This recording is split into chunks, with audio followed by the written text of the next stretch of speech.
গত জুলাই-আগস্ট আন্দোলন দেশের রাজনৈতিক ও সামাজিক অঙ্গনে গভীর প্রভাব ফেলেছে। জাতীয় নাগরিক পার্টির আহ্বায়ক নাহিদ ইসলাম আন্তর্জাতিক অপরাধ ট্রাইব্যুনালে সাক্ষ্য দিয়ে অভিযোগ করেছেন, ওই আন্দোলনের সময় সরকার ও সংশ্লিষ্ট দায়িত্বশীলরা মানবাধিকার বিরোধী অপরাধ সংঘটিত করেছে। তিনি সাবেক প্রধানমন্ত্রী শেখ হাসিনা, সাবেক স্বরাষ্ট্রমন্ত্রী আসাদুজ্জামান খান কামাল সহ দায়ীদের বিরুদ্ধে কঠোর শাস্তির দাবি জানান। নাহিদ ইসলাম জানান, আন্দোলনকারীদের উপর নানা ধরনের অত্যাচার, নির্যাতন চালানো হয়েছে। আন্দোলনকারীদের রাজাকারের বাচ্চা ও রাজাকারদের নাতিপুতি বলে অবজ্ঞা করে, যা আন্দোলন দমনের একটি বৈধতা তৈরি করে দেয়। এর ফলে ছাত্র জনতা ও সাধারণ মানুষ আন্দোলনের পক্ষে রাস্তায় নেমে প্রতিবাদ জানায়।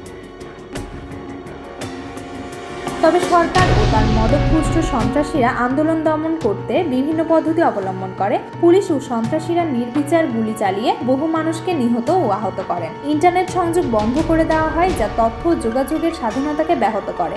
আন্দোলনের নেতা ও সমন্বয়করা জীবন হুমকির মুখে আত্মগোপনেও চলে যান। মামলায় মোট 5টি মানবাধিকার বিরোধী অভিযোগ আনা হয়েছে, যা প্রমাণ করার জন্য প্রায় 8,700 পৃষ্ঠার তথ্য প্রমাণ এবং 81 জন সাক্ষী রয়েছে। আন্তর্জাতিক অপরাধ ট্রাইব্যুনাল 1 গত 10 জুলাই প্রধান আসামির বিরুদ্ধে আনুষ্ঠানিক অভিযোগ গঠন করে বিচার শুরুর নির্দেশ দেয়। নাহিদ ইসলাম সাংবাদিকদের বলেন, গণমাধ্যম স্বাধীনতা আন্দোলনের সময় কিছুটা দৃঢ় ছিল, তবে পরবর্তীতে সেভাবে সংস্কার হয়নি।